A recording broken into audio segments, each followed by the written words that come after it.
দিমে কি নিদিমে মাত লমে কি নলমে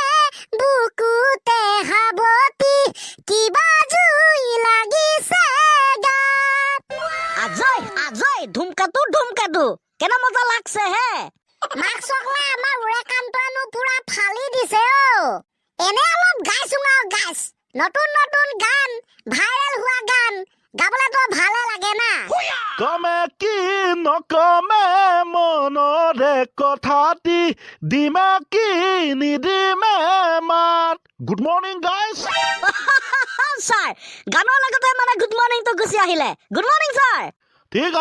আছে nice to meet you okay sir nice to meet you মাক চকলা এ মজা দে ক্লাছটোৰ আৰম্ভণিতে স্যাৰ মই এটা ধুনীয়া কটো কম তাৰ পাছত আৰু ইম্পৰ্টেন্ট কেইটামান কথা কম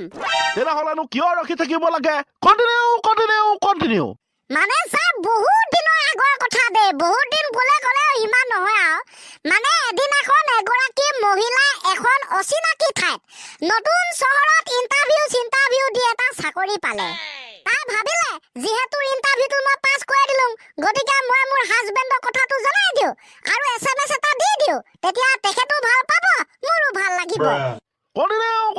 কণ্টিনিউ এছএমএছটো মাক চকলাই ঠিকে লিখিছে ওকে নো প্ৰবলেম কিন্তু স্যাৰ নিজৰ হাজবেণ্ডলে নপঠাই বেলেগ এটা ভুলত মানে বেলেগ এটা নম্বৰতহে গুচি গ'ল এছএমএছটো তাৰ মানে এছএমএছটো লিখি নিজৰ হাজবেণ্ডলৈ নগ'ল বেলেগ এটা নাম্বাৰত গুচি গ'ল হয় স্যাৰ সেইটো আটাইতকৈ বেছি ভুল হ'ল তাৰ পাছত কি হ'ল তাৰ পাছতে যিজনলৈ এছএমএছটো গৈছিল সেই ব্যক্তিজন সেইটো সময়ত নিজৰ ৱাইফ অৰ্থাৎ পত্নী মৃত্যু হৈছিলে আৰু মৃত্যু হওঁতে খৰি চৰি কাঠ দি বডিটো জ্বলাই মেলি ঘৰলৈ আহি আছে আৰু আহি থাকোঁতে এছএমএছটো পালে এছএমএছটো পাই পঢ়িছে লগালগ বেহুচ আচ্ছা এছএমএছটোত এতিয়া কি লিখা আছিলে এছএমএছটো লিখা আছিলে ছাৰ মই ভালে কুশলে পালোহি ইয়াত থকা লোৱা খোৱা সকলো সুবিধা আছে আপুনি চিন্তা নকৰিব 2 এদিনৰ ভিতৰতে আপোনাকো লৈ আনিম ওকে আয়ো কামাই তাৰ মানে সেইজন ব্যক্তিয়ে ভাবিছে তাৰ ৱাইফেটো ঢুকালে ঢুকোৱাৰ পাছত য'ৰ স্বৰ্গৰ পৰা য'ত যেনেকে আছে তাকো লৈ যাবগে তাৰমানে তাকো মাৰি মেলি লৈ যাবগে কিন্তু এছএমএছটো বেলেগকহে দিছিলে মাক চকলা আপুনি যদি এনেকুৱা এটা এছএমএছ পায় ভয় খাব নে নাখাব কওকচোন বেহুচ হ'ব নহ'ব কওকচোন এইটোতো অবভিয়াছলি হ'ব না চবে হ'ব দে ভাল লাগিল দে কি ফেন্টাস্টিক ন ছাৰ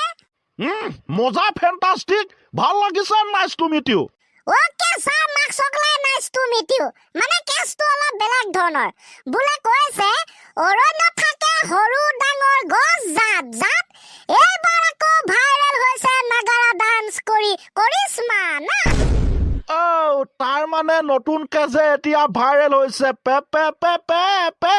ডান্সটো নাগাৰা নাম সেইটো কৰিশ্মা নাথ ৰ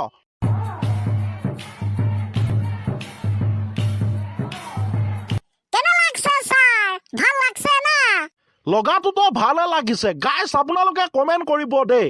এই গানটো আপোনালোকৰ এই নাচটো আপোনালোকৰ নাগাৰা এই ডান্সটো আপোনালোক কেনে পাইছে প্লিজ কমেণ্ট হিয়াৰ মানে আমাৰ ভিডিঅ' ওকে ছাৰ কৰিব দিয়ক আপুনি একো টেনচনেই ল'ব নালাগবে না ছাৰ ৰাইজসকলে কমেণ্ট কৰিব দিয়ক ঠিক আছে দে কৰিব দিয়ক কৰবাত ছাৰ সুন্দৰকৈ লিখা আছে আমাৰ ভাৰতবৰ্ষৰ শিক্ষা ব্যৱস্থাৰ প্ৰভাৱ কেনেকা আমাৰ ভাৰতবৰ্ষৰ শিক্ষাৰ ব্যৱস্থাৰ প্ৰভাৱ কেনেকুৱা ফাৰ্ষ্ট ডিভিজন পোৱাবিলাকে ডাক্তৰ ইঞ্জিনিয়াৰ পঢ়ি এটা সময়ত ডাক্তৰ ইঞ্জিনিয়াৰ হয় ওকে ছাৰ ওকে বুজিলোঁ দে কণ্টিনিউ তাৰ পাছতে মাক চকলাই ছেকেণ্ড ডিভিজন পোৱাবিলাক MBA পঢ়ি এডমিনিষ্ট্ৰেটৰ হয় আৰু ওপৰবিলাকক পৰিচালনা কৰে উস্কা বাদ ছাৰ যিবিলাকে থাৰ্ড ডিভিজন পাছ কৰে সিহঁতে ফাইনেলি গৈ মেলি ৰাজনীতিত প্ৰৱেশ কৰে আৰু মন্ত্ৰী MLA হৈ ওপৰৰ 2-3টা মানে সকলোকে পৰিচালনা কৰে নাইস টু মিট ইউ মানে আচল কথাটো ক'বলৈ গ'লে এতিয়া অসমত যিমানবিলাক MLA আছে প্ৰায়বিলাক মানুহে মেট্ৰিক পাছ নহ'লে ফেইল যদি পাছ অকণমানহে পাছ এনেকুৱাবিলাকে সকলোকে পৰিচালনা কৰি আছে কাৰণ সিহঁত ৰাজনীতিত সোমাইছে য়েছ উস্কা বাদ মাক চকলাই যিবিলাকে ফেল মাৰিছিলে নাইবা কাহানি স্কুল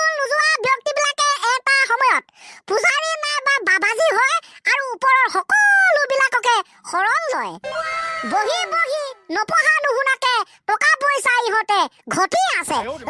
টকা পইচা হাজাৰ হাজাৰ তেনেহ'লে দেখোন নপঢ়া নুশুনাটোৱে আটাইতকৈ বেছি লাভ হ'ব হয়তো আকৌ ছাৰ বাবাজী হ'লে এয়াৰ ফেচিলিটি মাস্ক চকলাই বহিব নালাগে শুনিব নালাগে কষ্ট কৰিব নালাগে বহি বহি মানে বুজাই বুজিছে গাইছ এ মজা আপোনালোকে এতিয়া নিজে কওকচোন কোনটো বিচাৰে first division second division third division fail মৰা নাইবা স্কুল নোযোৱা আমাৰ নিচিনা মহাপণ্ডিত থাকিলেতো মাক চকলা একেবাৰে লাষ্টতে বিচাৰিব না গাইছ অ হয় হয় ঠিক কৈছ গাইছ ঐ হিমন্ত মই ক'ত থাকিম ক এই বুলি ছাৰ আমি কোৱা নাই এগৰাকী বৃদ্ধই কৈছে মানে কেছটো হ'ল যিবিলাকে অবৈধভাৱে চৰকাৰী মাটিত এতিয়া বসবাস কৰি আছিল ঘৰ বনাই বসবাস কৰিছিল সেয়া লাগিলে যিমান ডাঙৰে বিল্ডিং নহওক কিয় সেয়া লাগিলে পুঁজি ঘৰে নহওক কিয় জুপুৰি ঘৰে নহওক কিয় সকলোবিলাক চৰকাৰে ভাঙি পেলাইছে অ মই নিউজত দেখিছিলো তো সেই বৃদ্ধাগৰাকীয়ে যে কৈছিলে অ হিমন্ত মই ক'ত থাকিম ক এইবিলাক মানে এতিয়া বৰ বেয়া ধৰণৰ পৰিস্থিতিৰ সৃষ্টি হৈছে জানিবলৈ পোৱা মতেতো ছাৰ এনেকৈ অবৈধভাৱে থকাটো আইনগতভাৱে সঠিক নহয় এতিয়া আমাৰ ফালে ছাৰ যিবিলাকে মেইন ৰাস্তাৰ কাষত কিমান ফুটলকে লৈছে নাজানো বাৰু সেইটো জনাও নাই বাৰু এতিয়া যিয়ে নাথাকক কিয় সেয়া লাগিলে চৰকাৰী ঘৰে নহওক বেচৰকাৰী ঘৰে নহওক চব ভাঙি পেলাইছে তো মোৰ কিমান জানো নাই আৰু 2 ফুট আগত যদি ৱাল গেট থকালে মোৰ গেট ৱাল চব গ'লহেঁতেন নাছিল যে 2 ফুটৰ পিছত আছিলে মই জানো না আগতে সেইকাৰণেহে পাছিলো হয় নেকি ছাৰ এক্সকুজি মেটেৰিয়েল আপুনি পাৰ্টি চাটি দিব লাগিছিলে মাক চকলাই ক'বলৈ পালোংহে সিহঁতক পাৰ্টি লাগে তেনেহ'লে ছাৰ আপোনাৰ একো কষ্ট নকৰাকে বহি বহি পইচা ঘটাই এটা ধুনীয়া কৌশলখন আপুনি যদি ইউজ কৰে পইচা ঘটিব পাৰিব কৌশলটো শুনি চালে ভাল লাগিব নেকি যে দাদা কৈছা গাইসকল আপোনালোকেও ভালকে মন কৰিব দেই যদি আপোনালোকে বিচাৰে তেনেহ'লে আপোনালোকে এপ্লাই কৰি চাব পাৰে তেতিয়া বহি বহি পইচা ঘটিব পাৰিব এনেকৈ কৌশলটোনো কি সেইটোকে ক'লে মই শান্তি পাম ওকে ছাৰ মানে গাইছ আপুনি চাকৰি বিচাৰিছে চাকৰি পোৱা নাই ব্যৱসায় কৰিব লৈছে ব্যৱসায় কৰিব পোৱা নাই নিজৰ কেপিটেল নাই অন্য কিবা কাম কৰিব লৈছে কাম কৰিছে 2 টকা পাইছে ঘৰ চলিবলৈ হৈছে গোটাব পৰা নাই মই এটা কৌশল কৈছো শুনক মেইন ৰাস্তালৈ যাওক ভিক্ষাৰীৰ দৰে চোলা পেণ্ট পিন্ধি লওক ফটা চিটাকে আগত কাঁহী এখন লৈ বহি থাকক মাক চকলাই চাব ৰাইজে আপোনাক ইমান পইচা দিব আপুনি সেই পইচাখিনি ঘৰলৈ আনি ভালকে সাঁচি থ'ব পাৰিব পইচা গোটাৰ আইডিয়া দিছে গাইছ এইটো আইডিয়া ইউজ নকৰিব এটা কথাই কম খতম বাই বাই ফিনিছ